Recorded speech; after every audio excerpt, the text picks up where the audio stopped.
네, 대통령의 말 한마디에 대입 수능이 대혼란에 빠졌습니다. 수능을 앞둔 수험생들과 학부모들은 피가 마르는 심정입니다. 올해 수능이 과연 정상적으로 치러질 수 있을지 걱정이 될 정도입니다. 만 5살 초등학교 입학 논란에 이어서 최악의 교육 참사라고 불릴만 합니다. 수능에 대한 대통령의 지적으로 담당 부처의 담당 국장이 경질됐고 수능을 주관하는 기관 한국교육평가원장이 사임한 과정을 보면 윤석열 정권의 국정운영 공식을 그대로 닮았습니다. 수능도 아닌 모의평가 수능도 아닌 모의평가 난이도를 이유로 평가원장이 물러난 것부터가 처음 있는 일이고 수능 5달을 앞두고 수능을 주관하는 기관에 대해 대대적으로 감사를 하겠다고 압박하는 것도 전례 없는 일입니다. 감사가 만능은 아닙니다. 대통령과 교육부는 하루빨리 이 혼란을 수습해야 합니다. 첫째는 대통령이 수험생과 국민들에게 사과해야 합니다. 둘째, 올해 수능은 지금까지 지켜온 방향과 기조를 유지해야 합니다. 준비하지 않은 전환은 혼란을 가져옵니다. 꼭 추진하고 싶다면 수험생과 학부모님들의 충분한 의견을 수렴해서 내년에 추진할 수 있도록 검토하기 바랍니다. 셋째, 사교육비 문제에 대한 근본적 인식이 필요합니다. 수능의 킬러 문항을 없앤다고 사교육비가 없어지는 것이라고 생각한다면 정말로 단순하게 사안을 보는 것입니다. 공교육 투자를 위해서 학교 교육의 질을 높이고 대학 서열화를 줄일 수 있는 방안을 찾고 궁극적으로는 대학을 나오지 않아도 당당한 대한민국 국민으로서 떳떳하게 살 수 있는 복지국가를 만드는 것입니다. 마지막으로 남 탓하는 태도로는 국민의 마음을 얻기 어렵다는 점을 분명히 인식하는 계기가 되기 바랍니다.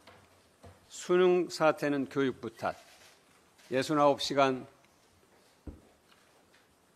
제도는 노동부 탓, 야당 탓, 전임 정부 탓. 이러다가 국민을 탓하는 사태까지 오지 않을까 걱정됩니다.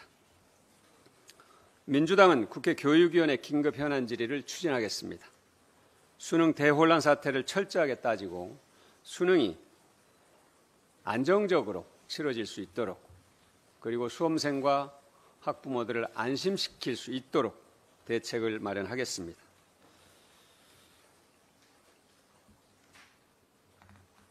이재명 대표가 어제 교섭단체 대표 연설을 통해서 불체포 권리를 포기하겠다고 국민께 약속했습니다. 국민의힘은 이 대표의 진정성을 곡해하지 말기 바랍니다. 국민께 불체포 권리를 포기하겠다고 약속한 것은 윤석열 정권의 정치 탄압에 대한 경고이고 국민의 눈높이에서 겸허하게 대응하겠다는 분명한 의지의 표현입니다. 이와 함께 민주당이 국민이 원하는 방향으로 담대한 변화를 만들어 나가겠다는 의지로 이해합니다. 민주당 혁신기구가 본격적인 활동에 들어갑니다.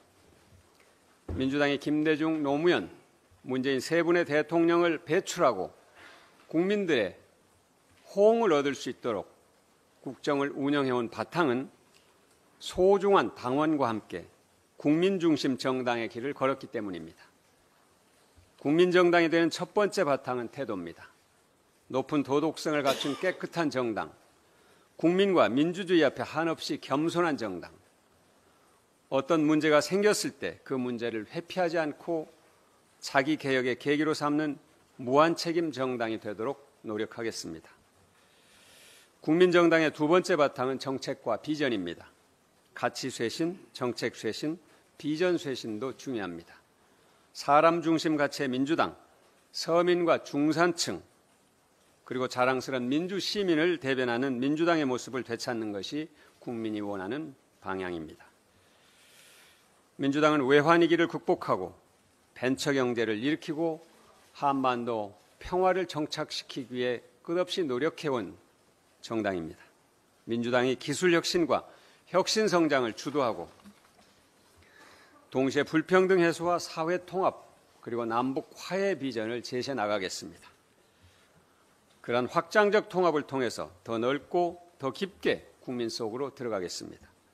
국민의 삶의 문제를 해결하는 그리고 성과를 만드는 민주당으로 쇄신하겠습니다. 이상입니다.